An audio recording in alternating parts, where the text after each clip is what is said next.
Я потратил на гаджеты 1 000 000 рублей за год. Я скупал буквально все на своем пути. От старых добрых айфонов до непонятных гаджетов с Kickstarter. Стоило ли тратить на это все 1 000 000 рублей? Сейчас узнаем. Пару дней назад мне стало интересно, сколько денег я потратил на различные гаджеты в 2025 году. У меня вышло около 40 далеко не самых дешевых позиций. И это, конечно, капец. Я не знаю почему, но мне до сих пор кажется, что не хватает каких-то новеньких девайсов. Вообще, все мои покупки можно разбить на 3 условные категории.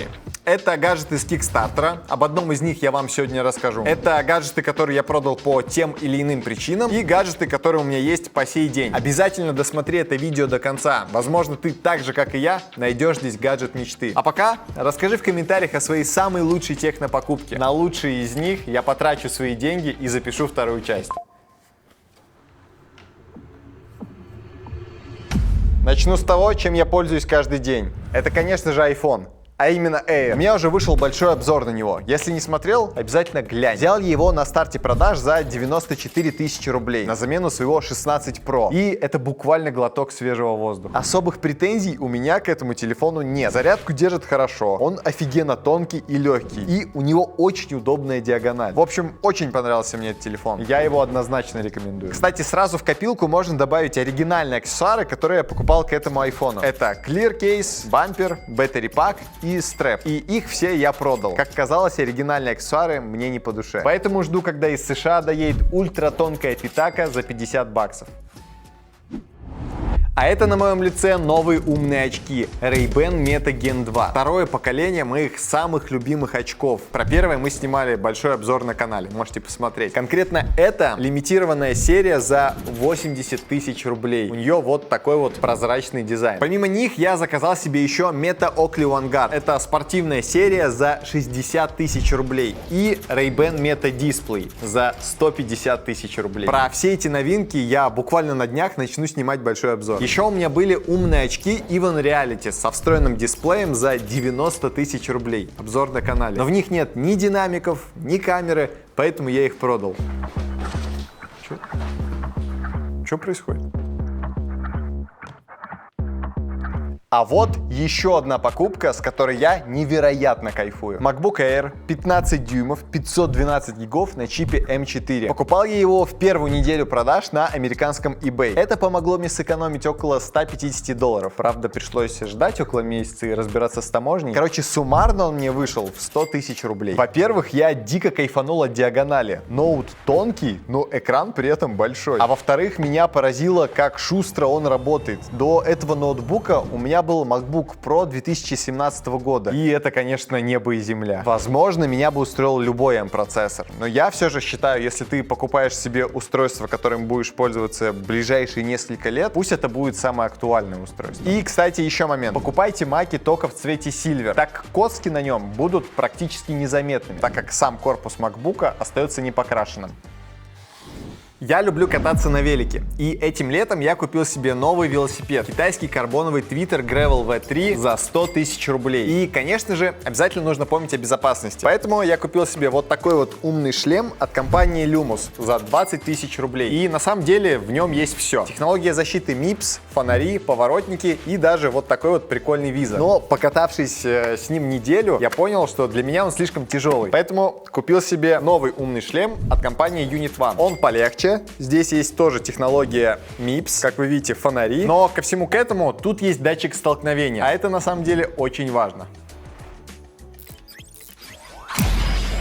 Вот этот гаджет точно заслужит вашего внимания. Я уверен на все 100%, что вы, скорее всего, даже ничего и не слышали про этот бренд. Мой, возможно, самый любимый гаджет — умные часы Withings. В какой-то момент я захотел купить себе часы, и мои требования были просты. Часы должны быть красивыми, с которыми не стыдно будет сходить в ресторан, но при этом умными, чтобы они могли отслеживать здоровье. И вот я нашел их. Withings CanWatch Nova. Как по мне, это идеальная концепция часов. Мы уважаем классику, но при этом пользуемся всеми благами человеческого прогресса. Часы отслеживают все главные показатели: пульс, кислород, температуру, делают ЭКГ и очень круто отслеживают сон. Причем часы реально хорошо считают показатели. У них есть сертификация полноценного медицинского устройства. Такая сертификация есть лишь у единиц. И что самое крутое, эти часы не нужно заряжать как Apple Watch. Одного заряда хватает недели на 2. Еще я постоянно кручу этот керамический безель. Я не знаю, это прям антистресс, послушайте. Я дико кайфую. А стекло здесь, кстати, сапфировое. Вы его не поцарапаете. Покупал я их себе на Новый год в качестве подарка за 50 тысяч рублей. У них, кстати, есть модели и побюджетней, у них более простой дизайн. И это, если что, не реклама. Обязательно присмотрите к этому бренду. Они делают кучу чего интересного.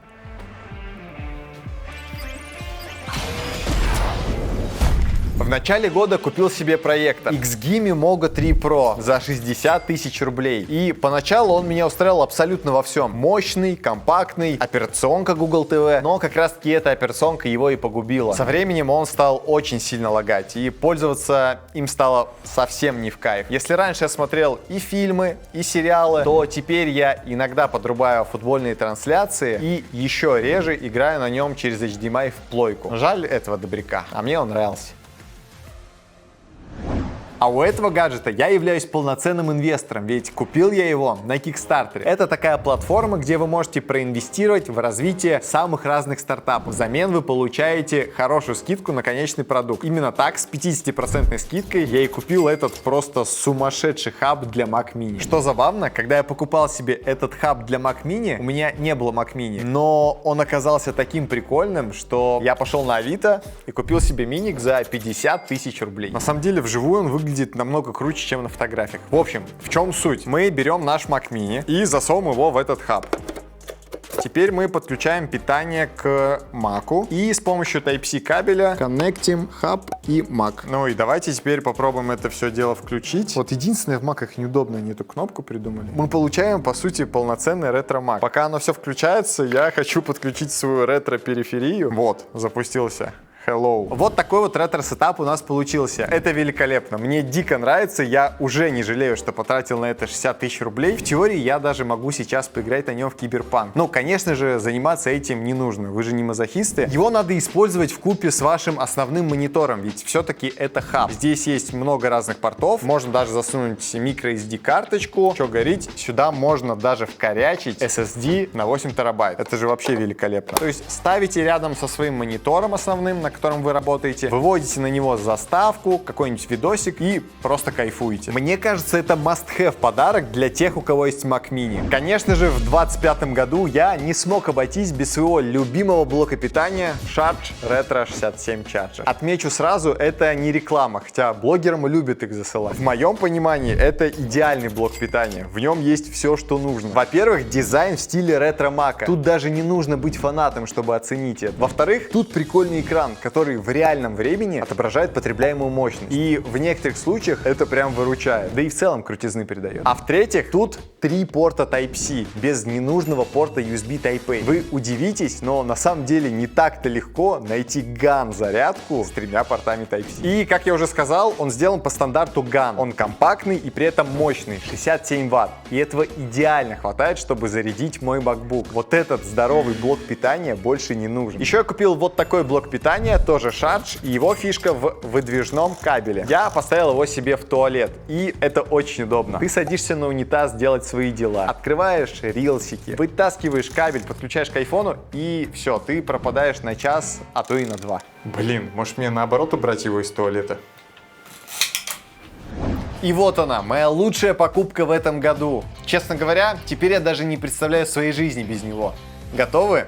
Это телевизор LG C2 OLED 55 дюймов. Купил я его на Авито за 35 тысяч рублей. И, возможно, это лучшая покупка в моей жизни. До этого телевизора у меня был 4К QLED одного очень известного бренда. И, честно говоря, с самого начала у меня были вопросы к картинке, особенно в темных сценах. Но добило меня то, что буквально через полгода он начал так сильно лагать, что я выбесился, полез на Авито и начал искать себе новый телевизор LG OLED. Почему OLED? Потому что это лучшая цветопередача и контрастность. Почему LG? Потому что именно они придумали эту технологию и, по сути, являются монополистами. Я офигел от цен в 100 плюс тысяч рублей за новый телевизор и понял, что буду искать себе бэушный вариант. Как итог, в тот же вечер за 30 35 тысяч рублей я купил себе C2 с небольшим пятнышком на матрице. Вот пишите, что хотите, но в 97% случаев это пятнышко, оно даже незаметно. Зато в цене телевизор стоит существенно меньше. Так что же тут такого крутого? Ну, во-первых, это, конечно же, качество картинки. Вот без лишнего преувеличения это просто небо и земля, если сравнивать с IPS и мини-LED матрицами. Картинка сочная, контрастная, темные сцены отрабатывают просто великолепно. Еще и Dolby Vision поддерживает. Во-вторых, тут просто охренительные динамики Dolby Audio. Я на полном серьезе. Честно говоря, я не знал, что крутые динамики могут настолько сильно прокачать экспириенс от просмотра контента.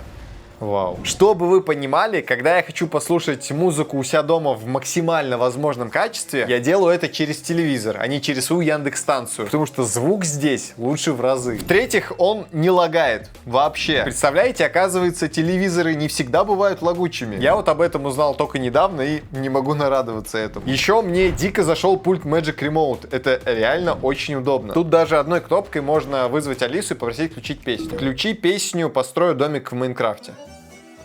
Из минусов могу отметить, что на WebOS нельзя установить сервисы из 3 букв, вследствие чего я не могу запустить тот же самый ютубчик. Если вы знаете, как решить эту проблему, обязательно пишите в комментариях. Короче, если вы реально хотите повысить экспириенс от просмотра контента, то я советую рассмотреть OLED-телевизоры. А если бюджета не так много, то рассмотрите, как и я, варианты с дефектом. Но здесь главное быть внимательным и как следует проверить матрицу перед покупкой. Ну что, друзья, это были мои самые интересные покупки в 2025 году. Суммарно я потратил на них около 1 миллиона рублей. Напиши в комментариях, сколько в год на гаджеты тратишь ты. Мне интересно понять, я один такой или нет. Обязательно поставь лайк и подпишись на канал. Нам надо как-то взломать алгоритмы этого ютуба. И возвращаясь к главному вопросу. Нужно ли вам тратить столько денег на гаджеты?